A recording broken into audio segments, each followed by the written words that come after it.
Nesse vídeo eu analisei a carteira do Gilberto, um cara que está investindo quase 7 milhões de reais ali, e me assustei ao ver que ele parece estar muito preparado para a próxima grande queda que a gente vai viver no mercado financeiro de ações. Só de dinheiro em caixa, ele já passou de mais de 3 milhões e meio. Tudo isso ali no 100% de CDI, esperando a hora certa que as ações caírem para comprar pesado. O Gilberto comentou com a nossa equipe que está atento ao mercado, esperando as próximas oportunidades. O que é que será que esse milionário está vendo? Por que é que ele está investindo assim? É isso que a gente vai ver no vídeo de hoje. Vamos lá, atualmente a carteira do Gilberto tá desse jeito, 6.896.000, e o que a gente vê aqui é 53% da carteira em caixa, 24% em renda fixa inflação, 15% em renda fixa pós, 5% apenas em fundos imobiliários e 2% em renda fixa pré-fixada. Ele tem também ali duas posições praticamente irrelevantes em Banco do Brasil e em BB Seguridade. E aí, só para dar um contexto da vida do Gilberto, isso é muito importante para análise, ele é um empreendedor da área de tecnologia aqui no Brasil que por muitos anos construiu uma empresa até vender essa empresa. Agora ele está procurando uma forma eficiente de investir no mercado financeiro para tentar perpetuar esse trabalho que ele já fez nos últimos anos, e a ideia é manter esse dinheiro em caixa para encontrar boas oportunidades. Vamos começar a análise da carteira dele pelo que realmente mais importa, que é a macroalocação da carteira. E eu vou sempre lembrar isso para vocês nesses vídeos de análise de carteira. Que segundo o professor Roger E. Bodson, lá na Yale University, desde 1984, que escreveu esse livro aqui famoso no mercado financeiro, o The Equity Risk Premium. Em um estudo recente, ele descobriu que 91,5% do resultado de um investidor vem somente de uma boa macroalocação, de uma boa alocação de ativos. Seja lá como você quer chamar, mas basicamente as proporções que você escolhe ter em cada uma das classes de ativos da tua carteira. Quando você quer ter em ações, quando você quer ter em renda fixa, em ações internacionais, em fundos imobiliários. E quando a gente olha para a carteira do Gilberto, o que a gente vê é uma macroalocação que está ruim. E vamos olhar isso em detalhes para que vocês entendam. Ele é um cara que tem uma alocação um pouco mais conservadora. Grande maioria da carteira dele é renda fixa. E isso por si só não tem problema nenhum. Se a gente for olhar o peso que ele tem ali em renda fixa e inflação, são 24%, depois da alocação de caixa é a maior proporção da carteira dele. E essa alocação estaria com o cheiro de estar num caminho positivo, afinal de contas, quem tem uma alocação 100% renda fixa, como essa que está na carteira para vocês, depois de muito estudar os modelos mais eficientes, a gente encontrou que um peso um pouco maior em renda fixa e inflação faz mais diferença positiva no longo prazo para o investidor. Mas, de novo, o grande problema do Gilberto é essa grande alocação de caixa que ele tem aqui. São mais de 3 milhões e 600 mil. Só para deixar todo mundo na mesma página, quando a gente fala de caixa, é uma alocação basicamente 100% do CDI. Que se a gente olha o passado, e a gente volta cerca de 7 anos na história, de 2017 até 2024, o que a gente vê é que o retorno líquido de uma carteira 100% CDI, por exemplo, teria rendido 2,5% ao ano acima da inflação. Imagina se a gente pega esses 3.675.000 que o Gilberto tem em caixa e faz a conta para saber quanto daria 2,5% acima da inflação ao ano, para entender quanto ele poderia tirar de renda dessa carteira. A gente estaria falando de pouco mais de 91 mil reais, que se a gente divide por 12, a gente estaria falando de uma renda passiva mensal de pouco mais de 7.600 reais, vindas de um patrimônio de mais de 3 milhões e meio. E isso aqui está chamando a atenção do Gilberto, porque ele vê que é uma rentabilidade baixa. E para pensar comigo, se você tem uma alocação de caixa 100% CDI, você está procurando um ativo com altíssima liquidez,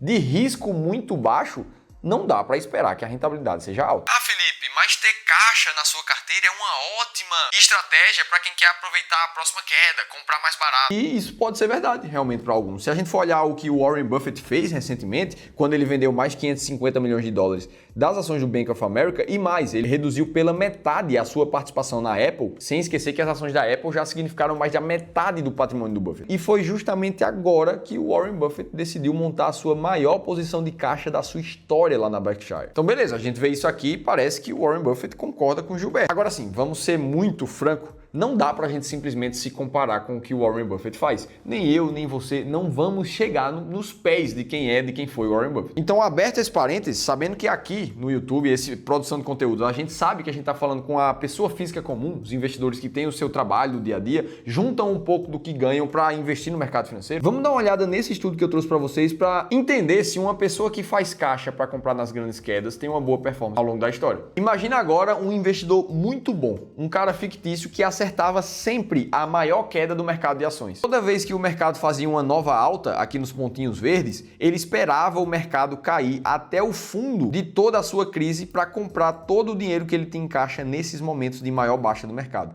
E ele fez isso ao longo de mais de 30 anos. Ou seja, junta dinheiro até que chegue a grande crise, ele vai lá e compra tudo de uma vez só. Aí depois junta dinheiro até a próxima grande crise, vai lá e compra tudo pesado. Foi isso que aconteceu com o patrimônio desse cara. Aqui na barra verde era a quantidade de caixa que ele tinha acumulado. Ó, você vê que aqui no período entre 2000 e 2008 foi o período que ele mais passou tempo acumulando caixa e comprou tudo aqui na crise, depois começou de novo e o patrimônio dele foi crescendo ao longo desse tempo. Você deve pensar, então, poxa, esse cara deve ter tido um retorno histórico gigante, já que ele era um ótimo investidor e acertou muito bem a hora de comprar. Mas, na verdade, não. Se a gente fosse comparar o investidor perfeito com um cara que simplesmente pega uma parte do que ele ganha todos os meses, vai lá e compra um pouquinho de investimentos, investe um pouquinho mais todos os meses, sem pensar muito em acertar a hora da crise, o que a gente vê de resultado desse estudo é que o investidor que comprou os fundos das crises teve um retorno menor do que um cara que simplesmente foi lá e comprou um pouco todos os meses. Ou seja, nem mesmo um investidor perfeito foi capaz de superar um cara que é disciplinado e tem estratégia para investir. E tudo isso aconteceu porque ter dinheiro em caixa acaba remunerando muito mal os investidores. Ou seja, a gente fecha esse parênteses para concluir que manter dinheiro em caixa só para esperar as boas oportunidades não é uma boa forma de investir. Então a macroalocação do Gilberto, ela tem muito a melhorar. Agora a gente precisa olhar para a microalocação, como é que ele está escolhendo os ativos dele. Mas não sem antes considerar o caso individual do Gilberto. O grande incômodo que ele relatou é justamente saber exatamente qual ativo ele deve comprar e qual ativo ele deve vender. Por isso que ele está com tanto caixa assim, com tanta indecisão para tomar uma atitude. O que faz todo sentido, afinal de contas ele sempre foi um empreendedor da área de tecnologia. Ele tem apenas 41 anos, a ideia dele é voltar para o mercado de trabalho ainda. Então ele não tem nem tempo nem interesse de acompanhar muito de perto o mercado financeiro, desenvolver a sua própria estratégia, porque afinal de contas ele sabe que não é ali que ele vai ganhar muito mais dinheiro na vida. Por isso que se você é como Gilberto, quer se dedicar à tua profissão e ainda assim garantir que você está investindo da maneira mais eficiente para viver de renda no futuro, eu preciso te convidar para uma consultoria gratuita com um dos nossos especialistas como essa que a gente está falando aqui de Gilberto. É nela que a gente vai considerar o teu contexto e te fornecer um PDF detalhado de como é que você pode investir melhor baseado em como você está hoje. Para você participar é só preencher uma das 5 vagas que a gente liberou para essa semana, clicando num link que vai aparecer aqui em cima ou na descrição do vídeo, colocando só o teu nome e teu telefone ali, coisa bem simples. Dito isso, agora vamos olhar a microalocação de Gilberto. E sendo bem sincero com vocês, na microalocação de Gilberto não tem nada de errado. Ele acertou em decisões muito importantes na hora de investir em renda fixa. Ele usou bem o limite do FGC, você vai ver que os CDBs dele ali tem todos abaixo de 250 mil reais. Além disso, ele conseguiu ótimas taxas, chegando até IPCA mais 6,7, porque montou a carteira recentemente. Aí fica a pergunta, será que dá para melhorar essa microalocação de Gilberto? E a resposta é sim, dá para melhorar, a rentabilidade pode até subir, mas para isso ele precisa colocar um pouco mais de risco. E existem ativos de crédito privado que a gente seleciona aqui na nossa gestora do Clube do Valor que chegam a pagar cerca de IPCA mais 7,5, isso tudo já isento de imposto de renda, é uma rentabilidade bem mais alta. E os títulos de crédito privado costumam ser um caminho para quem já estourou o limite do FGC ali de R$1 milhão para cada CPF. É um pouco mais de risco em troca de um pouco mais de retorno. Já na pequena parcela de fundos imobiliários que o Gilberto tem, ele faz uma diversificação em 12 ativos diferentes que são esses que estão aí na tela. Se a gente for estimar o dividendo que ele recebe somente dessa carteira de fundos, com uma alocação de pouco mais de 357 mil reais, a gente pode usar a planilha inteligente de seleção de fundos imobiliários para isso, colocando esse patrimônio de 357 mil aqui. E quando a gente coloca todos os ativos que ele tem em carteira e a proporção de cada um deles, a gente vê que a estimativa de rendimento mensal dessa carteira tem sido de R$ 2.770. Inclusive, você também pode ter acesso a essa planilha para fazer o teu próprio cálculo de estimativa de dividendos da tua carteira de fundos. É só clicar nesse link aqui ou na descrição do vídeo e fazer uma cópia dessa planilha gratuita. A gente atualiza isso todos os dias para você. Dito tudo isso, com uma macroalocação ruim e uma micro que tá bem boa, qual seria a solução para a carteira de Gilberto? Ora, seria sair disso daqui que está hoje para algo parecido com isso aqui, uma carteira que a gente chama de modelo equilibrado, com 30% em renda variável, dividido em ações do Brasil, americanas e fundos imobiliários,